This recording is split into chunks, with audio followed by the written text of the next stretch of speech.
Continuemos con nuestra serie Jesucristo es asombroso, serie sobre el Evangelio según Marcos.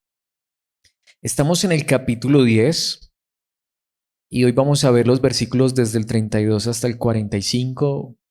Podríamos pensar que son dos historias, pero es todo lo contrario, es una sola historia. Ya vamos a ver que sí, y por lo tanto hay que estudiar este pasaje que es un tanto extenso. Leámoslo y luego veamos lo que Dios nos quiere enseñar. En la Nueva Traducción Viviente dice la palabra de Dios. Subían rumbo a Jerusalén y Jesús caminaba delante de ellos. Los discípulos estaban llenos de asombro y la gente que los seguía abrumada de temor.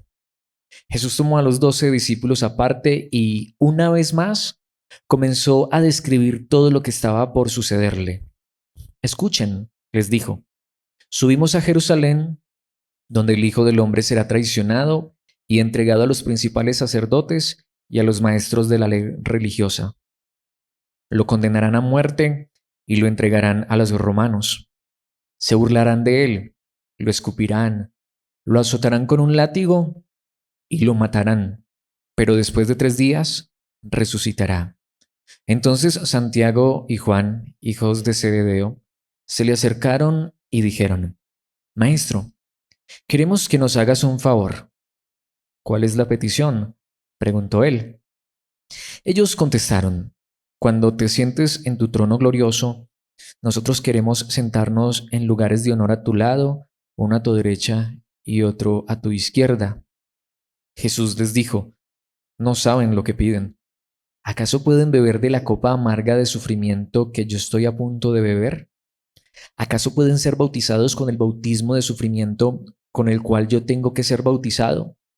Claro que sí, contestaron ellos, podemos.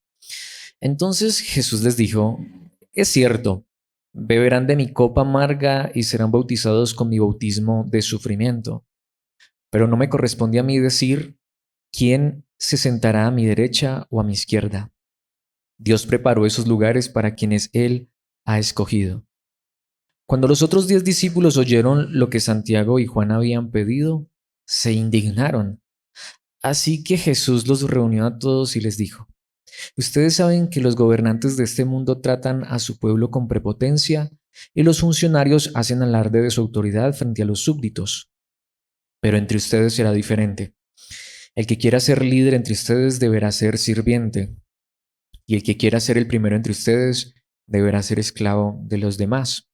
Pues ni aun el Hijo del Hombre vino para que le sirvan, sino para servir a otros y para dar su vida en rescate por muchos. Esta es la palabra de Dios y este es el pasaje que vamos a estar estudiando.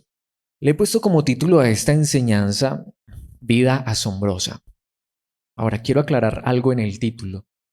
Estoy seguro que si preguntara, al menos para quienes hemos venido en esta serie, escuchando una y otra vez acerca del asombro que nos debe causar Cristo, si les preguntara cuál es la vida más asombrosa de todas, pues creo que todos estaríamos de acuerdo en que es la vida de Cristo Jesús, y de eso no cabe la menor duda. No pretendo discutir acerca de ello. Pero el título de esta enseñanza realmente se refiere a nuestra vida. ¿A qué me refiero? Quiero aclarar nuevamente, la vida de Cristo es la más asombrosa de todas. ¿Y que acaso la palabra de Dios no nos habla de Cristo? Claro que sí. Pero precisamente, aunque no es un mensaje centrado en el hombre, ni en la prosperidad, ni en exaltar al ser humano, sino a Cristo, por supuesto, pero realmente el título se toma esa raíz de lo que la palabra de Dios nos está enseñando, y lo que quiero decir para enfatizar esta introducción e ir a 3 puntos que veremos en este pasaje es que si nosotros conocemos a Cristo de verdad, nuestra vida a la vez también debe ser asombrosa. ¿A qué me refiero? Los cristianos deberíamos ser las personas que aún en esta tierra habláramos de que vivimos la vida más plena, la vida más satisfecha, más conforme, sin importar lo que pase. Ahora, quiero aclarar, esta enseñanza de esta noche, este pasaje para mí honestamente es muy fuerte. De hecho, aquí es donde uno no quisiera estar predicando, porque primero no me puedo poner como ejemplo, sino al contrario. Creo que este pasaje habla profundamente a mi propia vida, porque hace que me pregunte, ¿de verdad yo vivo una vida plena? ¿Yo vivo una vida satisfecha? ¿Siempre estoy contento? ¿Siempre estoy alegre? Podríamos decirlo de esta manera. Si fuéramos honestos, si nos preguntáramos a nosotros mismos, a veces que hasta nos comparamos con otros. ¿Realmente podríamos decir nosotros que somos las personas más felices, más plenas, que hasta podríamos ser ejemplo para el mismo mundo de lo que es una vida que se vive plenamente, hasta podríamos decir de manera asombrosa? Alguien diría, ¿pero eso es posible? Bueno, esta sería la pregunta. Si conocemos a Cristo, ¿qué acaso no vivir en Cristo? Tener a Cristo debería llevarnos a sentirnos las personas más privilegiadas, más dichosas, más plenas, porque sin importar lo que pase en esta vida, nosotros conocemos realmente a aquel que murió en una cruz para salvarnos. Lo cierto es que, una vez más, este pasaje a mí personalmente me confronta con esto, porque muchas veces hasta yo me comparo con otros y digo, pero porque hay otros como que viven mejor, como que parecen más felices, más plenos. Mis hermanos, a veces es porque, aunque podamos entender conceptos o pensar que tenemos claras ideas, y puede ser que nos las hayan repetido una y otra vez a la luz de la palabra, lo cierto es que al final, ¿cómo vivimos? ¿Cómo nos sentimos? ¿Qué experimentamos en nuestra mente, en nuestro corazón, en nuestro diario caminar? Es finalmente la vida real que tenemos. ¿A qué me refiero con esto? Uno puede decir, sí, yo vivo la mejor vida de todas porque es que si tengo a Cristo, como dice una canción, lo tengo todo. Tengo el amor de Cristo y en Él estoy pleno, completo y satisfecho. Uno puede decir eso en medio de una canción, uno puede decir eso en medio de una enseñanza, uno puede decir eso en medio de un momento emotivo, pero cuando uno mira la realidad de su diario caminar, muchas veces uno no vive así, ¿cierto? Muchas veces uno vive angustiado, afanado, preocupado, triste, aún siendo creyente. Y no pretendo justificar eso, lo que quiero que veamos es que a la luz de la palabra, esa debería ser la vida que deberíamos vivir, una vida asombrosa, plena y satisfecha en Cristo, pero lo cierto es que hasta a los discípulos les pasaba lo contrario. Quiero que veamos eso entonces en este pasaje, vayamos ya allí directamente a la palabra de Dios y quiero que veamos el primer punto y es que la vida del creyente en Cristo debería ser una vida asombrosa porque es una vida de confianza, es una vida de confianza. De hecho, la palabra fe es una palabra demasiado grande que, aunque se utiliza en muchos ámbitos, el cristiano debería ser el que debería tener mayor conciencia de lo que es fe, de lo que es confianza, de lo que es caminar confiado en esta tierra, sin importar lo que pudiera pasarle, porque sabe que su vida, no solamente la vida terrenal, física, que es pasajera, está en manos de Dios, sino que la vida eterna está en manos de Dios. A lo que me refiero es que cuando tú y yo, aún como cristianos, nos afanamos, nos preocupamos, nos angustiamos, perdemos el gozo, la alegría, muy seguramente es porque estamos perdiendo de vista lo que realmente es grande e importante y es la fe en Cristo Jesús, la confianza en Cristo Jesús. Así que la vida del creyente en esta tierra debería de caracterizarse por ser una vida que asombrosamente vive en la confianza en Cristo Jesús. Preguntémonos, ¿realmente esa es la confianza que tenemos? Pensemos en este primer punto en los versículos 32 al 34. Dice, subían rumbo a Jerusalén. Ahora, recordemos que esta frase es muy importante porque hace 8 días vimos que ya Cristo tenía el firme propósito de ir a Jerusalén. Ya Él empezó su ministerio en el sur, en Judea. Pero como hemos venido viendo en el capítulo 10, que todo el capítulo 10 ya es en el sur, pero Él está a las afueras, para ser más precisos en Perea, en la parte oriental, al oriente del río Jordán. Pero, ¿qué es lo que nos está diciendo la palabra de Dios? Hace 8 días nos enseñó que ya Cristo tenía la determinación de ir a Jerusalén, pero todos sabemos lo que le va a pasar en Jerusalén.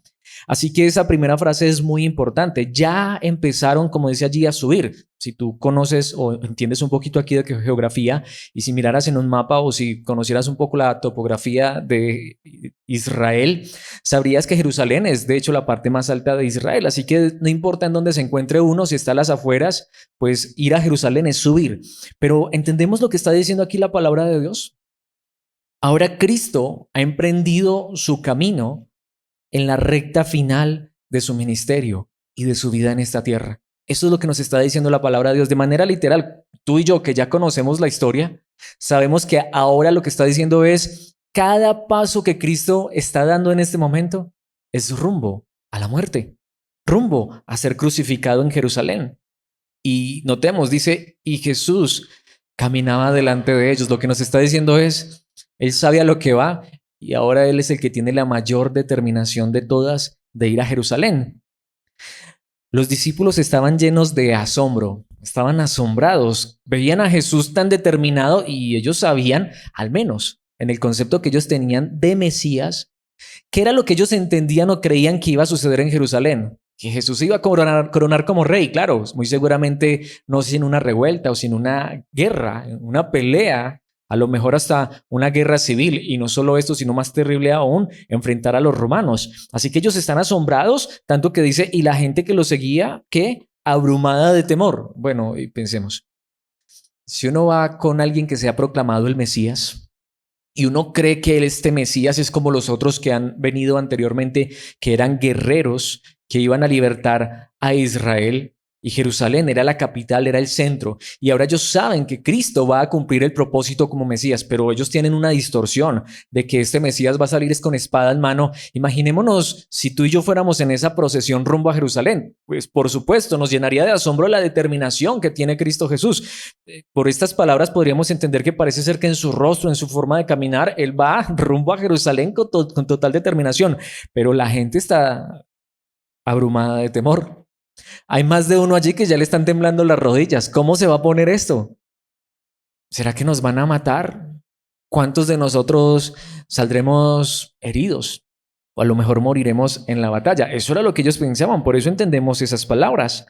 Sin embargo, allí hay una aclaración. Jesús tomó a los 12 discípulos aparte y una vez más comenzó a describir todo lo que estaba por suceder. ¿Y qué fue lo que Cristo les describió con total claridad? Versículo 33, escuchen, les dijo, subimos a Jerusalén, y Jesucristo sí sabía que iba a subir, donde el Hijo del Hombre será traicionado. Pensemos en esa primera expresión. Se los aseguro, solo en este versículo podríamos detenernos demasiado. Es más, en este y en el siguiente hay 7 cosas que Jesucristo describe que le van a acontecer, pero empecemos por esto, traicionado. Ellos saben que Él es el Mesías porque Él ya lo ha declarado una vez más. Ellos tienen una imagen distorsionada. Ellos creen en un Mesías que va a ir a libertar políticamente a Israel. Así que se va a enfrentar a los líderes de su nación y mayor aún se va a enfrentar a Roma. Bueno, y si tú tienes un poquitico de conocimiento de historia, recordemos que el imperio más grande que ha existido en la humanidad es el Imperio Romano. ¿Será que este Jesús iba a ser capaz de derrocar al Imperio Romano? Seguro que nos va a tocar blandir espada por un buen rato. Sin embargo, la primera declaración de Cristo es no, vamos allá y allá. Lo primero que va a pasar conmigo es que me van a traicionar.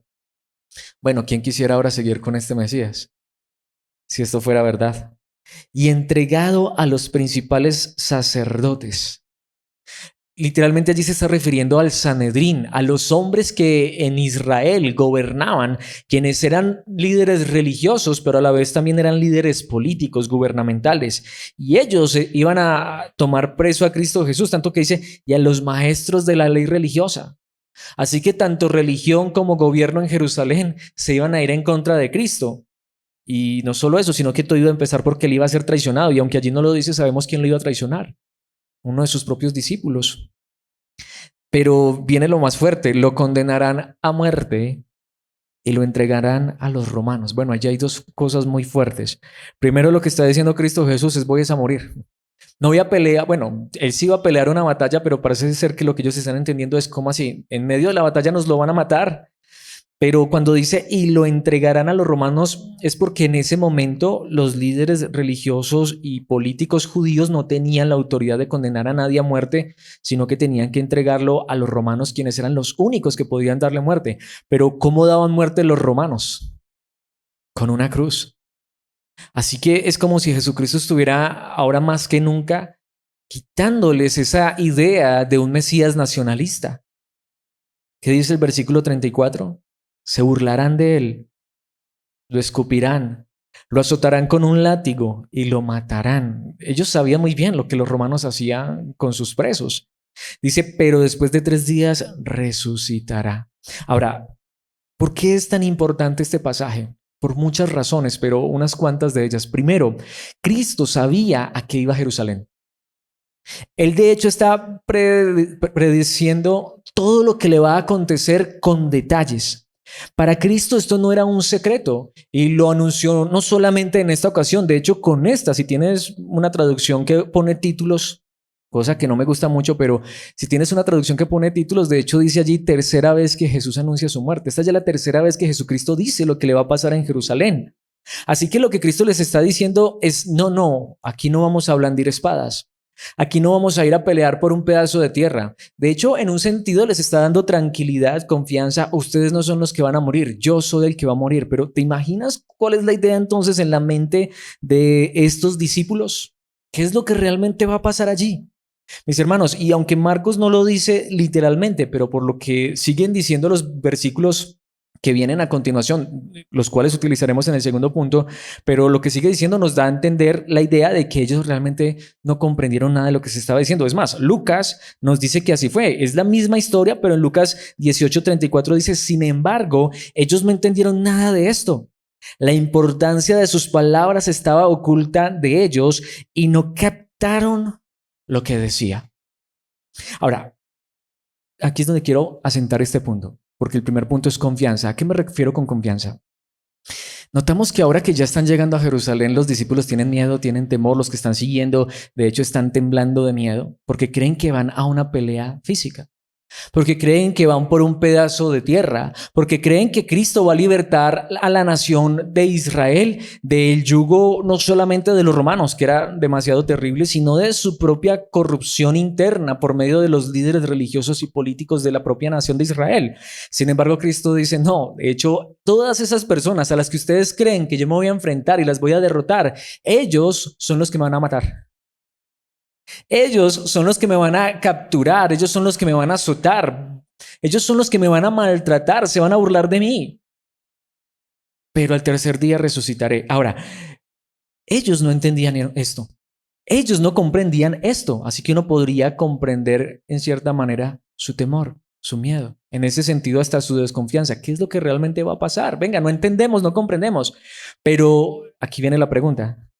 Pero si tú y yo ahora que estamos del otro lado de la historia, si tú y yo ahora que sabemos exactamente lo que Cristo Jesús hizo, si tú y yo tenemos claridad en esto, ¿qué acaso no deberíamos ser las personas más confiadas del mundo entero?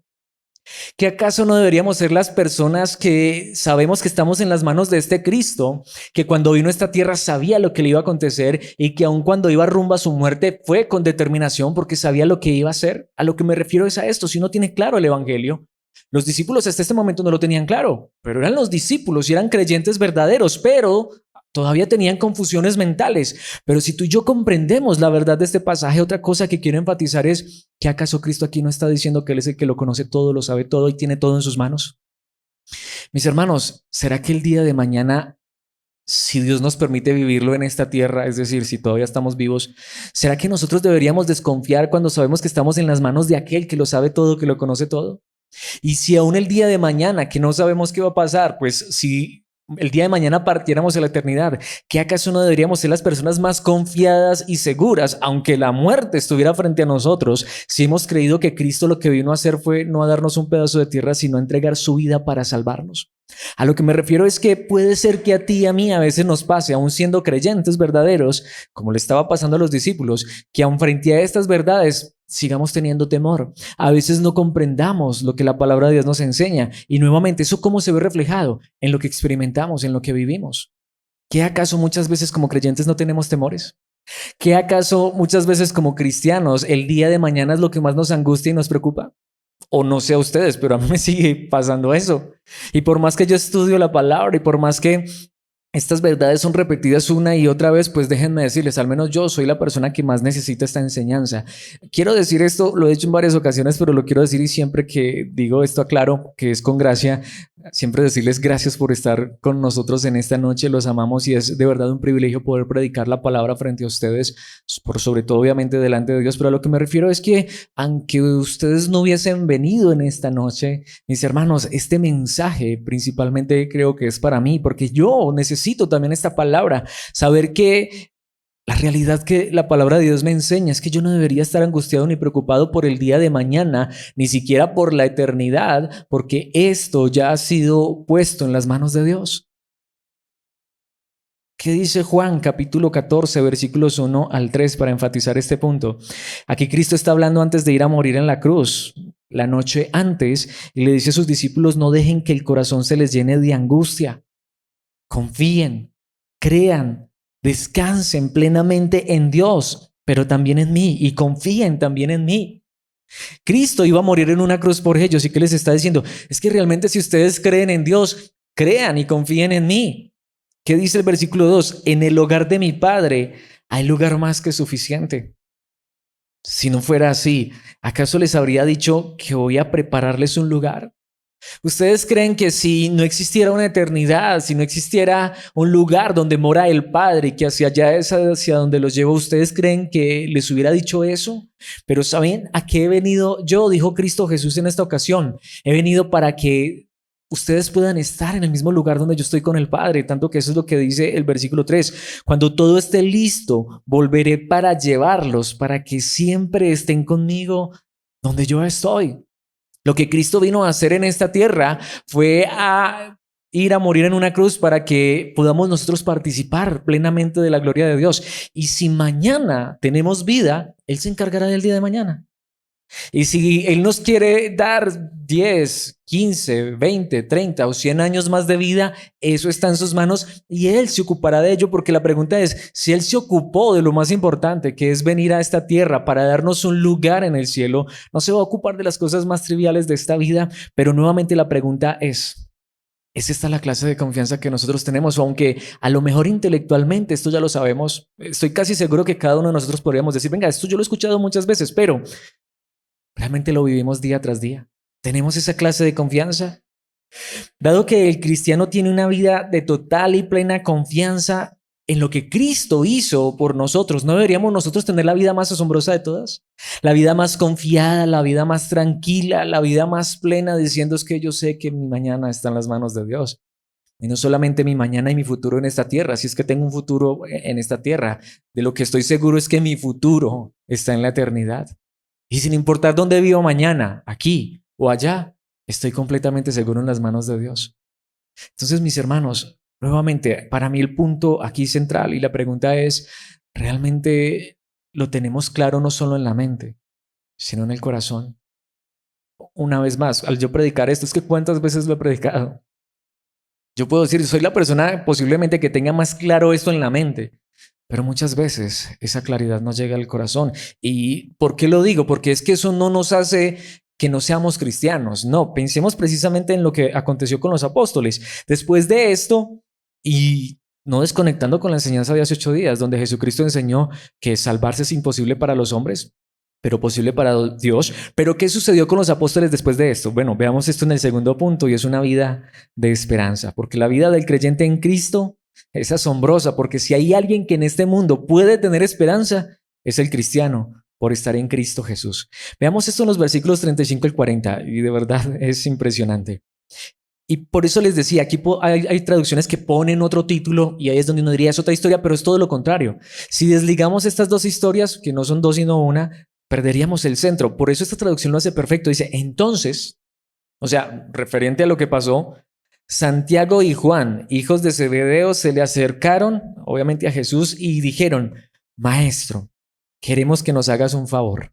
Ahora, frente a esa declaración de Cristo de que Él va a ir a morir, y les está dando unos detalles impresionantes. En las dos ocasiones anteriores que Él habló de su muerte, solo habló de 3 detalles, les acaba de dar 7, así que les ha hablado abiertamente, y eso es lo que escribe Marcos, muy seguramente que Él les dio muchísimos detalles. Pero ¿qué uno diría? ¿Lo entendieron? Bueno, ya la palabra de Dios nos dijo que no, pues precisamente vienen con una petición. Versículo 36, ¿cuál es la petición?, preguntó él. Y bueno, ya lo hemos leído, muchos de nosotros conocemos la historia, pero aunque esto nos podría dar risa, no sé si sea esa clase de sentimientos encontrados, como que risa a la vez con frustración, porque ¿qué dice el versículo 37? Ellos contestaron, cuando te sientes en tu trono glorioso, nosotros queremos sentarnos en lugares de honor a tu lado, uno a tu derecha y otro a tu izquierda. ¿En serio? Cristo les acaba de decir una vez más, es que voy a morir. Me van a traicionar, me van a golpear, se van a burlar de mí. Voy a morir. ¿Y ellos en qué están pensando? Nuevamente, el más importante. Queremos ser los más importantes. Literalmente esto significa que después de ti, en tu reino glorioso, queremos ser las personas más importantes. En ese contexto, los que se sentaban a la derecha y a la izquierda eran las personas más influyentes, más importantes de todas. Imagínate sentarte a la derecha del rey. Ser lo que decimos nosotros la mano derecha del rey, ser la mano derecha de Jesús, ser la mano derecha del Cristo. Y bueno, el tercer lugar sería para el que está a la izquierda. es verbo y gracia como lo del podium. ¿Han visto un podium donde en el centro está el primer lugar, a la derecha está el segundo lugar y a la izquierda está el tercer lugar? Ah, sí, pero bueno, son los tres los que llegaron a la final, los campeones. Eso es lo que está diciendo Santiago, eso es lo que está diciendo Jacobo, aunque si lo lees en Mateo dice que la mamá estaba intercediendo por ellos. Pero el asunto es que esa idea realmente era de ellos. A lo mejor era de esos que decían, no, ma, dígale usted que de pronto, como dicen por ahí algunos, es que a la mamá la escucha más fácil. Pero mis hermanos, lo que les decía es risible, ¿no? Pero entendemos lo que está pasando. Ellos siguen pensando en ellos mismos. Ellos siguen pensando en lugares de posición. Ellos siguen pensando en su orgullo. Queremos estar en el mejor lugar de todos cuando estés en tu glorioso reino. Ni siquiera están entendiendo de qué se trata todo esto y están pidiendo esto, tanto que dice el versículo 38. Jesús les dijo, no saben lo que piden. Literalmente es como una reprensión. Venga, de verdad, ustedes ni siquiera entienden lo que están diciendo, pero lo están pidiendo. Y Jesucristo hace una serie de preguntas muy fuertes. ¿Acaso pueden beber de la copa amarga de sufrimiento que yo estoy a punto de beber? ¿Acaso pueden ser bautizados con el bautismo de sufrimiento con el cual yo tengo que ser bautizado? Se los aseguro, en tantos lugares que hablan de bautismo no te hablan de este. De este bautismo si no hablan. De esta copa de sufrimiento si no hablan. Porque eso era lo que iba Cristo a hacer. A beber la copa amarga de sufrimiento, la copa de la ira, que es una referencia al Antiguo Testamento. Y siempre que se habla de esto, se habla de la ira de Dios. Cristo no iba a enfrentar la ira de los romanos. Cristo no iba a enfrentar la ira de los religiosos judíos. Cristo iba a enfrentar la ira del Padre que debía caer sobre nosotros, para que, como vimos el domingo, hubiera ese intercambio y en lugar de ser aplastados por la justa ira de Dios, hoy seamos recibidos en gracia en los brazos de nuestro Padre Celestial, porque Cristo sufrió la muerte en nuestro lugar y nos viste con su justicia, con su perfección y con su santidad. Ahora, pensemos en el versículo 39. Claro que sí, contestaron ellos, podemos, si ni siquiera entendían lo que pedían. Si realmente lo hubieran comprendido, hubieran dicho, como ya Jesús les había enseñado, no podemos, esto es imposible para los hombres. Aún así, dice, entonces Jesús les dijo, es cierto, beberán de mi copa amarga y serán bautizados con mi bautismo de sufrimiento. ¿Qué significa esto? ¿Se contradijo Cristo? No, de hecho, si tú lo miras en la historia, ¿quién fue el primer apóstol que fue muerto? Precisamente Santiago. El primer mártir de los apóstoles fue Santiago. Si quieres lo lees en casa en el capítulo 12. Obviamente el primer mártir de la iglesia, el primero que mataron de la iglesia fue Esteban, pero de los 12 apóstoles, al primero que mataron fue a Santiago. De hecho, para ser más precisos, es del único que la Biblia habla que murió. Obviamente no estoy diciendo que los demás no, pero pues eso ya está en la tradición, pero no está en la Biblia. Y Juan, aunque según la tradición dicen que vivió hasta más de 90 años y según un rumor que salió del capítulo 21 de Juan, que obviamente no era verdad, pero hasta corría el rumor de que él no iba a morir. Sin embargo, cuando tú conoces la vida de Juan y conoces la historia, te das cuenta que fue uno de los discípulos que más sufrió. Ahora, ¿qué es lo que significa esto? Que Cristo lo que les está diciendo es, sí, eventualmente ustedes van a sufrir. Eventualmente ustedes van a pasar momentos difíciles. Sin embargo, ¿qué dice el versículo 40? Pero no me corresponde a mí decir quién se sentará a mi derecha o a mi izquierda. Y aquí es donde viene la parte para mí más interesante. Dios, o como lo dice Mateo, el Padre, preparó esos lugares para quienes Él ha escogido. Eso es algo que solamente le corresponde al Padre. Pero es muy fuerte esto, pero a la vez es esperanzador. ¿Qué es lo que significa todo esto? Mis hermanos, como lo hemos visto tantas veces en la palabra de Dios, Cristo murió por nosotros para darnos la salvación. Por eso la salvación, como dice el apóstol Pablo, no es un premio por las cosas buenas que hayamos hecho, pero también como nos ha venido enseñando en muchos lugares la palabra, pero un Dios en la eternidad nos va a recompensar. ¿Y saben qué está diciendo aquí la palabra de Dios? Es impresionante. Lo que les está diciendo es, miren, y es que ustedes sí van a sufrir. Ustedes van a participar aún del sufrimiento conmigo. Pero ¿saben cuál es el asunto?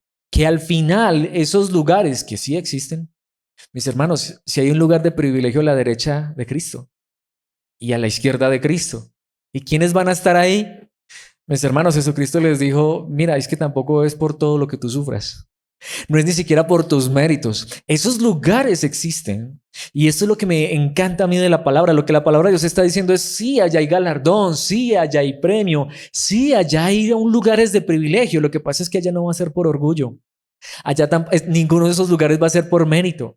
Mis hermanos, como todo en la misma creación que hoy vemos, que tristemente a veces no entendemos, es que hay lugares de privilegio, hay lugares de honra, hay lugares de honor, hay lugares de autoridad. Nosotros no podemos ignorar eso.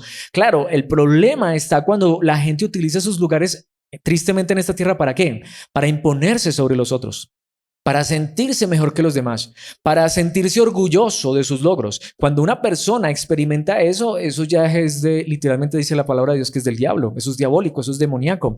Pero lo cierto es que si, por ejemplo, como lo que Dios estableció, que en el matrimonio haya una cabeza y haya un cuerpo, eso significa que estas dos personas, un hombre y una mujer que se casan, son iguales en dignidad, claro que sí, pero son diferentes en posición. Es como en la iglesia, Dios pone líderes, Dios pone un cuerpo que es la iglesia, Dios pone pastores. Eso significa que el pastor es una persona más importante, que es una persona que deberíamos mirar por encima. No, no, de ninguna manera, pero ese orden existe.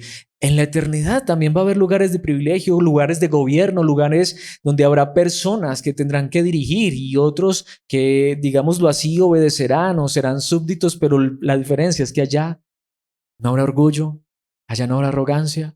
Todo lo que se haga allá en la eternidad será para la gloria y exaltación del nombre de Cristo. Pero lo que me encanta es que la Biblia dice, hay lugares allá. ¿Y saben cuál es el asunto? Dios nuestro Padre sabe qué lugar nos dará a cada uno. Pero cuando miro esto me da mucha esperanza porque sé que aún en este momento, aunque no estemos allá, ya Dios sabe en qué lugar nos pondrá. Ya Dios sabe, hasta pienso en eso, quién irá a estar realmente a la derecha. No que esté diciendo que yo vaya a estar. O sea, si no podían estar ni Jacobo ni Juan. Ahora lo que me refiero es, de hecho estoy seguro de algo, el que vaya a estar allá a la derecha de Cristo no se lo va a merecer. Y el que vaya a estar a la izquierda tampoco, porque si fuera por mérito no diría Jacobo, el primer apóstol que mataron. Es más, ahí pensemos, si Jacobo fue el primer apóstol que mataron, ¿no debería ser el primero que llegó allá? ¿No debería ser el que se sentaría a la derecha? ¿Y saben qué dijo Jesucristo? Pero es que no me corresponde a mí. Entonces, ¿a quién le irá a tocar ese lugar? Seguramente al más pequeñito, como ya nos viene enseñando. Déjenme decirles, no es que vaya a ser de esto una doctrina, pero hasta lo mejor veamos allá a alguien que aquí en esta tierra fue niño, ¿no? Porque como nos ha venido enseñando, si no somos como niños, entrando en los brazos de Cristo no vamos a entrar. Porque es que allá es diferente que acá. Uno, ¿a quién espera ver a la derecha de los altos mandatarios y gobernantes? Pues bueno, lo primero que uno esperaría ver es a una persona capaz. Bueno, claro que empezando por Colombia. ¿Quién está a la derecha de los líderes de los gobernantes aquí en Colombia? Bueno, igual esto no es una crítica tampoco al gobierno, de eso no se trata. Tampoco vengo aquí a dármelas mucho de político, ni mucho menos. De hecho, ni siquiera me gustan esos temas. Pero a lo que me refiero es que, bueno, humanamente se espera que sea una persona capaz, que sea una persona que, como decimos, tenga los pantalones bien puestos. ¿Y cuál es el asunto? Tristemente, estas personas utilizan ese lugar de privilegio para oprimir, para subyugar y para sacar provecho. Claro, ese será nuestro tercer punto, pero el punto al que quiero llegar aquí es que allá va a haber esos lugares, pero allá, mis hermanos, las cosas serán diferentes. Por eso pensemos, mis hermanos, sí, Dios allá nos va a dar lugares. Dios allá nos va a dar privilegios. ¿Cuáles? Él sabrá qué nos da, pero no nos debería llevar esto a vivir con la esperanza gloriosa de que no solamente tenemos el cielo asegurado, sino que aún a día Dios nos pondrá en lugares que no merecemos, pero de los cuales disfrutaremos. Claro, Santiago y Juan querían los más importantes. Jesús les dice, lo más seguro es que no son para ustedes. Pero eso no significa, mis hermanos, que no tengamos allá privilegios. A lo que me refiero es que si uno entiende esto, pues humanamente hablando, bueno, espero que no. Puede ser que haya alguien aquí en esta noche conmigo, una vez más, ojalá que no, que esté buscando privilegios en los hombres y posiciones en esta tierra, mis hermanos. Pero ¿saben qué es lo más glorioso? No solamente tenemos la confianza en Cristo de que Él es nuestro Dios y nuestro Salvador, sino que tenemos la esperanza de que hay una gloria que nos espera a su lado y que un día estaremos sentados con Él. ¿En qué lugar, en qué posición? Él lo sabrá, pero estaremos con Él en ese lugar de privilegio. Por eso es que en Romanos capítulo 5, versículos 3 al 6 dice la palabra de Dios, también nos alegramos al enfrentar pruebas y dificultades, porque sabemos que nos ayudan a desarrollar resistencia. ¿Por qué he traído este pasaje? Mis hermanos, porque esto es lo que nos está enseñando la palabra. Claro, allá va a haber lugares y privilegios y todo eso, pero ¿en dónde? Allá. ¿En dónde debería estar nuestra esperanza? Allá. ¿Aquí qué hay? Dolor, sufrimiento, angustias. Si aquí no hubiera ese tipo de cosas, lo que nos está enseñando la palabra sería el lugar preciso para que Jesucristo les dijera, no, sí, yo ya voy a ir a entregar mi vida, pero después ustedes van a vivir plenamente en esta tierra. No, en esta tierra va a haber dolor, va a haber sufrimiento. Ustedes van a beber de la copa de sufrimiento, van a ser bautizados con el sufrimiento con que yo soy bautizado. Y allá va a haber lugares de privilegio, pero tampoco es que allá se los vayan a ganar por lo que sufran acá, pero acá habrá dolor. Pero Pablo dice que nos alegramos al enfrentar pruebas y dificultades porque sabemos que nos ayudan a desarrollar resistencia, y la resistencia desarrolla firmeza de carácter. ¿Saben qué está enseñando la palabra? Que aún en esto, mis hermanos, hay propósito. Por eso podemos vivir una vida de confianza y de esperanza. Sea lo que sea que Dios permita en nuestras vidas, el día de mañana o lo que esté permitiendo hoy, Dios lo está utilizando con un propósito. ¿Qué acaso, como está diciendo aquí la palabra de Dios, no son los problemas, las dificultades, lo que nos ayudan a desarrollar resistencia? ¿Qué acaso no es lo que nos ayuda a desarrollar firmeza de carácter? ¿Qué acaso no es pasar por tantos problemas y dificultades que ayuda a que nuestro carácter se desarrolle? Dice, y el carácter fortalece nuestra esperanza segura de salvación. ¿Saben qué está diciendo la palabra de Dios? No solamente aún las cosas que Dios permite que vivamos en esta tierra, aunque sean difíciles, nos ayudan para desarrollar la resistencia y el carácter, sino que esto también siempre nos está impulsando a desear más lo que hay allá, porque lo tenemos seguro que lo que hay acá. Así que te hago esta pregunta, mi hermano, te hago esta pregunta, mi hermana. Si realmente Dios nos diera todo lo que anhelamos y deseamos y todo lo que pedimos y toda comodidad en esta tierra, ¿será que de verdad desearíamos lo que hay allá? Pero aquí viene la pregunta. ¿Y será que de verdad lo que tú y yo más deseamos cada día de nuestra vida y en lo que más tenemos puesta nuestra confianza y esperanza es en lo que está allá o en lo que está acá? Si hoy estoy padeciendo de una enfermedad, yo les soy honesto, lo que más quisiera es que Dios me sanara esa enfermedad. Pero quizá lo que Cristo me está diciendo es, pero estoy permitiendo esto para desarrollar firmeza de carácter en ti. Estoy permitiendo esto para desarrollar resistencia en ti.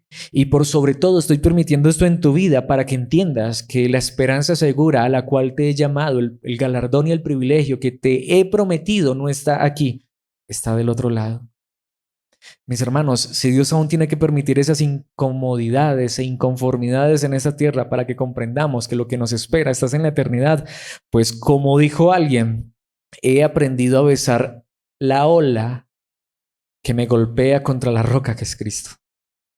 Lo que significa es, he aprendido a aceptar las dificultades de mi vida si todas estas cosas finalmente me llevan a acercarme y estar más confiado y seguro y esperanzado en quién es Cristo y en lo que Él hizo por mí, lo que me espera a su lado cuando esté en la eternidad. Porque ¿qué dice el versículo 5? Y esa esperanza no acabará en desilusión.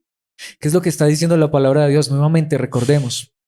No que el sufrimiento, notemos la diferencia, no que el sufrimiento sea la manera en que purgamos los pecados.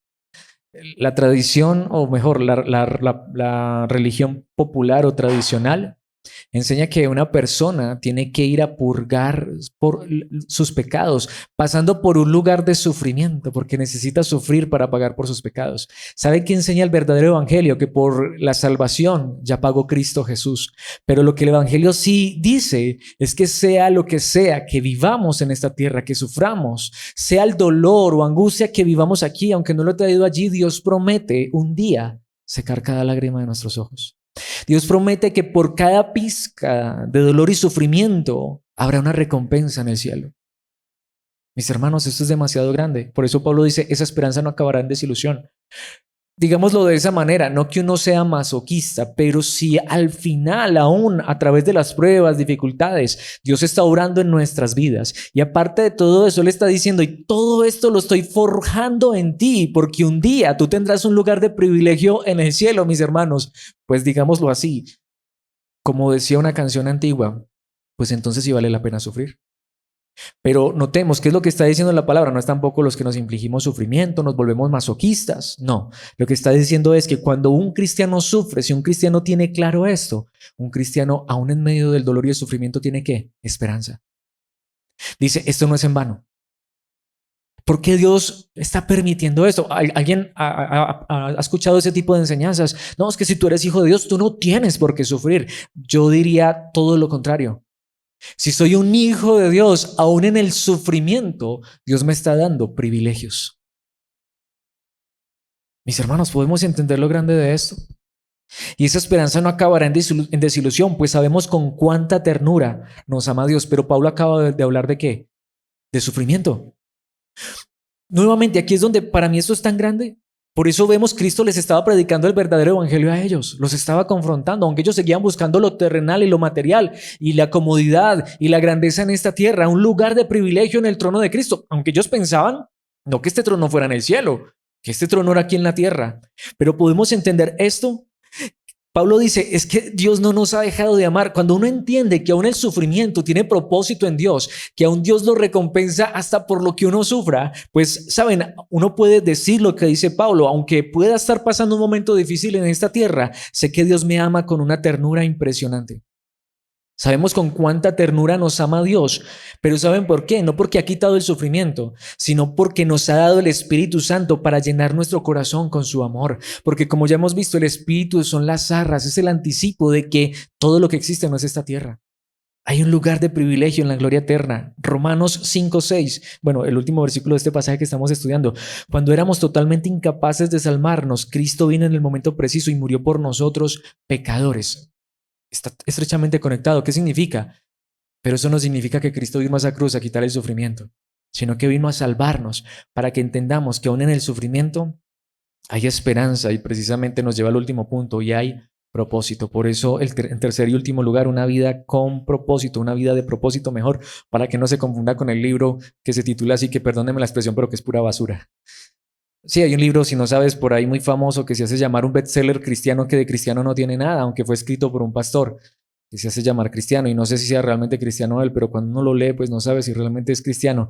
Pero la verdadera vida de propósito, no es como dice algo de este libro que alcancé a leer un poco y no fui capaz de leer más porque de evangelio no tiene nada, sino que la verdadera vida de propósito del cristiano es muy diferente a la que hasta muchos cristianos o personas que se hacen llamar cristianos dicen. Una vida con propósito no es que te vaya bien en esta tierra. Lo acabamos de ver. Aún hay dolor y sufrimiento para los verdaderos cristianos. Pero ¿qué nos dicen los versículos 41 al 45? La última parte de este pasaje. Cuando los otros 10 discípulos oyeron lo que Santiago y Juan habían pedido, se indignaron, pero muy seguramente porque a lo mejor dijeron, ve, estos se nos están adelantando. En lugar que íbamos a pedir nosotros, estos salieron por delante, porque ellos tampoco tenían claro de qué estaba hablando Cristo. Sin embargo, ¿por qué sabemos esto? Versículo 42. Así que Jesús los reunió a todos y les dijo, ustedes saben que los gobernantes de este mundo tratan a su pueblo con prepotencia y los funcionarios hacen alarde de su autoridad frente a los súbditos. Es muy fuerte. ¿Quién fue el que realmente pudo haberlos regañado? ¿Quién fue el que realmente pudo haberlos apaleado? Pues Jesús, porque él pudo haber dicho, pero es que estos no entienden. Él pudo haberlos, como decimos nosotros, haberlos jalado de las orejas, decirles, pero ya entiendan pues cómo es que es esto. No, pero fueron los otros apóstoles que tampoco entendían, porque es que ninguno entendió.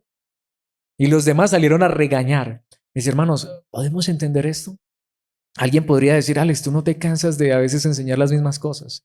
Que realmente nuestra confianza debe estar puesta en la eternidad, no en la tierra. No me canso. ¿Saben por qué? Por dos razones. Primero, porque yo lo necesito. Y segundo, porque sé que tú lo necesitas.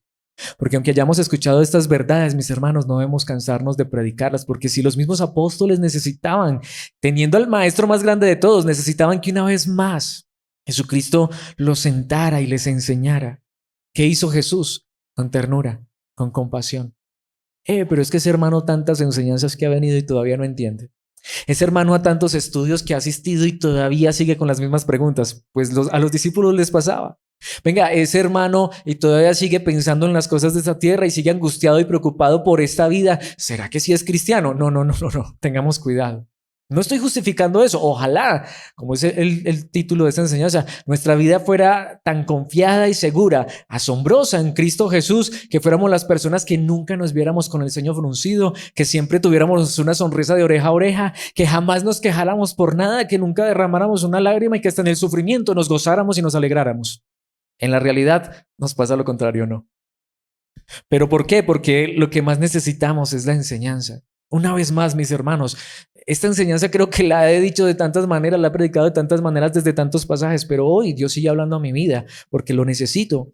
Ustedes saben que los gobernantes de este mundo tratan a su pueblo con prepotencia. No sean así. Y los funcionarios hacen alarde de su autoridad frente a los súbditos. Es lo que ustedes están buscando, ¿cierto? Pero ¿saben qué dice Cristo Jesús? Pero entre ustedes será diferente. El verdadero propósito del cristiano no es, como les decía, como hasta un libro que dice una vida con propósito, que cuando tú miras esa vida supuestamente con propósito, no se diferencia en nada del propósito, de los sueños y anhelos que tiene este mundo. Utilizan el nombre de Cristo para ofrecerle a la iglesia lo mismo que el diablo le ofrece allá al mundo con el tarot, con ¿cómo se llama? Con el horóscopo, leyéndole el tabaco, hasta el concho de chocolate de café. Le ofrecen lo mismo. Pero en nombre de Cristo. Una vida con propósito en Cristo es ser diferente al mundo. Nuevamente, hasta, perdón por decirlo, porque es que estamos en épocas de elecciones, ¿no? Y hasta tienes a los que hasta usan el nombre de Dios para postularse a este tipo de cosas. Si lo quieren hacer, que lo hagan, no me importa, pero que no metan a Dios en esto. Porque con Cristo es diferente. Porque míralos, aunque utilizan el nombre de Dios, pero cuando están allá no hacen diferente a lo que hacen los demás. Igualitos. Mis hermanos, el punto es este. La verdadera vida de propósito. ¿Cuál es el propósito de nuestras vidas como hijos de Dios? Aquí lo tenemos. El que quiera ser líder entre ustedes deberá ser sirviente. Ese es el propósito de Dios. Sin embargo, seamos honestos, ¿es lo que de verdad buscamos? Si realmente a veces nos preocupáramos más por esto, pero a veces lo que nos preocupamos es por figurar, por ser importantes, por mostrarle a los demás cuánto hemos logrado y lo que hemos alcanzado. Mis hermanos, y aunque utilicemos el nombre de Dios para eso, nada que ver. ¿Saben quién es un líder verdadero entre los creyentes? El que sirve a los demás. Versículo 44, y el que quiera ser el primero entre ustedes. Me encanta esta traducción porque lo dice como lo dice el idioma original. Deberá ser esclavo de los demás. Y sin embargo, a uno le pasa, cuando uno siente que los demás como que ya lo están, es como decimos nosotros, cogiendo de tema. Pero si realmente entendiéramos que la vida en Cristo es una vida de servicio, porque sea lo que sea que hagamos, sea lo que sea que Dios nos permita hacer aquí, si lo hacemos como para el Señor y no como para la gente, Él nos va a recompensar. Porque aun si sufrimos, Él va a secar cada lágrima, va a recompensar cada dolor y sufrimiento. Mis hermanos, si entendemos esto, nuevamente, si realmente no solamente llega a la mente, sino al corazón, comprenderíamos que hasta Dios permite ese tipo de cosas, porque Él dice, pero hijos, que mi galardón, el cual te voy a dar, no está allá. Te voy a recompensar por cada una de esas cosas, aquí, en mi casa, a donde quiero que llegues un día, porque mi hijo ya pagó por ti. Mis hermanos, si de verdad, si viviéramos más esto más que en la mente, en el corazón, pienso que nuestras vidas serían tan diferentes, tanto que Jesucristo allí nos pone el ejemplo más grande de todos, pues ni aun el Hijo del Hombre, Él vino para que le sirvan, sino para servir a otros. ¿Y para qué? Y para dar su vida en rescate por muchos. ¿Qué acaso él no es el más grande ejemplo de servicio? Vino a pelear por un pedazo de tierra, sacó una espada. Cuando lo traicionaron, ¿hasta qué le dijo el traidor? Me voy a adelantar mucho. Lo que vas a hacer, véaslo pronto. Y eso que ya había comido con él. Y hasta le había dado en la mano, había comido del mismo plato. Y lo dejó que comiera. ¿Ustedes creen que si uno supiera la que iba a hacer Judas, uno lo hubiera dejado comer del plato de uno? Sí o no que no? Este que me va a traicionar, ya me di cuenta que me va a traicionar. Lo dejó que comiera y después le dijo, ve a hacer lo que vas a hacer. Mis hermanos, Él vino a servir, Él vino a entregarse. Él, que sí podía hacer mil cosas en esta tierra en contra de sus enemigos. Él, que sí podía destruirlos a todos, permitió que fuera aplastado en esa cruz para salvarnos. Por eso quiero concluir con un pasaje particular. un par de citas de Corintios y otro pasaje de Marcos que ya vimos para concluir, pero a lo que me quiero referir es a que quiero cerrar este pasaje con lo que dice 1 Corintios 9, 24 al 27, es el final del capítulo 9 y el final del capítulo 10 de allí mismo de Corintios, para conectar algo muy interesante. Pablo dice, ¿no se dan cuenta de que en una carrera todos corren, pero solo una persona se lleva el premio? Así que corran para ganar. Hay personas que han utilizado esto para la salvación. Pablo no está hablando de la salvación. Por eso he querido tomar este pasaje en la parte final del 9 y el 10, que están en conjunto. ¿Qué dice el versículo 25? Todos los atletas se entrenan con disciplina, lo hacen para ganar un premio que se desvanece. De hecho, el idioma original es más fuerte. Habla de una corona que se desvanece. ¿Quieren que les diga cuáles eran las medallas o las coronas de la antigüedad? Literalmente, ¿lo has escuchado? Era una corona de laureles. Literalmente una corona de ramas que se marchitaba al poco ratico de habérsela puesto. Y la gente se capacitaba y entrenaba para que allá les pusieran esa corona que no valía realmente nada. Hoy al menos les dan por ahí un pedazo de medalla de bronce, de plata, de oro, y eso que falta ver si realmente es de esos metales. Todos los atletas se entrenan con disciplina, lo hacen para ganar un premio que se desvanece, una corona corruptible, pero nosotros lo hacemos por un premio eterno. No está hablando de la salvación, tengamos cuidado. Porque ¿qué dice el versículo 26? Por eso yo corro cada paso con propósito, no solo doy golpes al aire, y viene este pasaje que me parece muy particular, disciplino mi cuerpo, aunque el idioma original, Reina Valera lo hace bien, golpeo mi cuerpo, pero es donde muchos han hablado del ascetismo, de lacerarse, de ayunos y un montón de cosas. No, él está poniendo una analogía. Disciplino mi cuerpo como lo hace un atleta, lo entreno para que haga lo que debe hacer. De lo contrario, temo que después de predicarles a otros, yo mismo quede descalificado. ¿Está hablando de salvación? No. Si lo conectamos con el capítulo 10, que él sigue hablando y en el capítulo 10 desarrolla toda esta idea, pero ¿qué dice el final del capítulo 10? Allí lo entendemos, versículos 31 al 33. Así que sea que coman o beban o cualquier otra cosa que hagan, háganlo todo para la gloria de Dios. ¿A qué se está refiriendo Pablo con todo esto? ¿Qué es disciplinar mi cuerpo? ¿Qué es luchar como un atleta por una corona? Es saber, no la salvación. Pablo no está hablando de salvación. ¿Saben qué está diciendo Pablo? Yo quiero cada cosa en esta tierra hacerla con la esperanza segura de que sea lo que sea que haga, poco o mucho, Dios me recompensará por todo lo que haga. Por eso lo que Pablo dice es, si en algún momento tengo que privarme de algo, no es para demostrarle a alguien que soy religioso o lo que sea, sino porque tengo un propósito de agradar a mi Señor y de vivir para su gloria, porque sé que hasta por eso Él me va a recompensar. ¿Cómo lo sabemos? Versículo 32. No ofendan a los judíos, ni a los gentiles, ni a la iglesia de Dios. Tanto que dice el versículo 33, y allí está la clave. Yo también trato de complacer a todos en todo lo que hago. No hago solo lo que es mejor para mí, hago lo que es mejor para otros, a fin de que muchos sean salvos. ¿Qué es lo que está diciendo Pablo? Para resumir todo esto, el tercer punto, el propósito en nuestras vidas es agradar a Cristo y llevar a otros al conocimiento de Cristo en lo que sea que hagamos. Lo que significa es cada acción, cada palabra, todo lo que Dios nos permita hacer, antes de siquiera pensar, digamos, Dios, que con esto pueda honrar tu nombre y que con esto pueda mostrar a otros a Cristo. ¿Será que quejarme va a llevar a otros a glorificar a Cristo Jesús? ¿Será que pretender buscar lo que los demás buscan va a llevar a otros a conocer al Cristo verdadero? ¿Por qué no mejor decirle a Dios que nos ayude a vivir de manera diferente a cómo vive el mundo? Que aquello por lo cual el mundo se queje, para nosotros sea un gozo y una alegría. Que es que no tenemos mucho dinero, pues la palabra de Dios dice que bienaventurados los pobres. Y que de hecho los ricos han sido humillados por Dios, porque lo más grande que Dios tiene para darnos no es dinero. Que si lo que tenemos es una enfermedad, y lo digo por mí mismo, que Dios nos ayude a dar gloria a su nombre y saber que por cada dolor, por cada lágrima que derramemos, aun cuando nuestro cuerpo sufre, sepamos que un día Dios va a secar esa lágrima.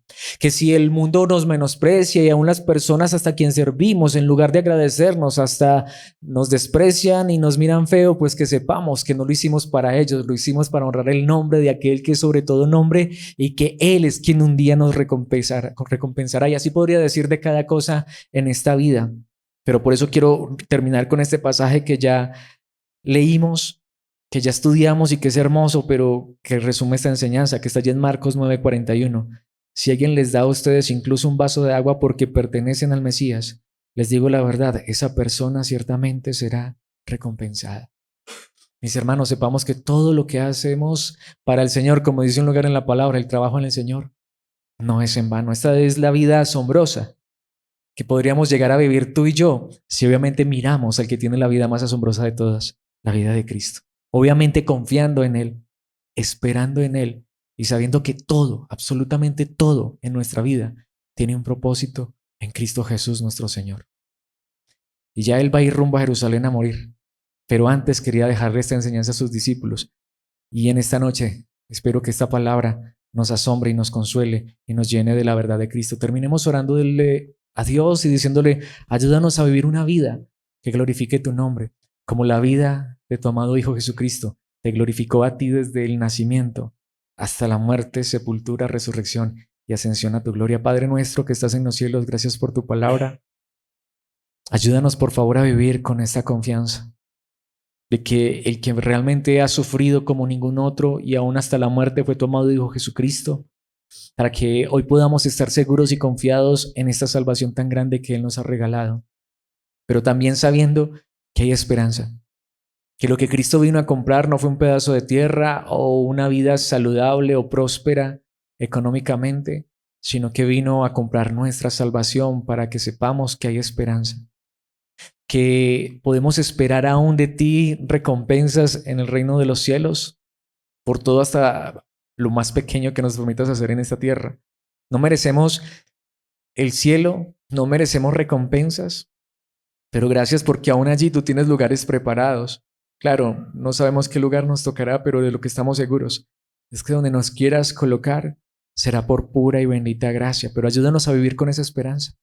Ayúdanos a vivir en esta tierra con el verdadero propósito de agradarte, de glorificarte.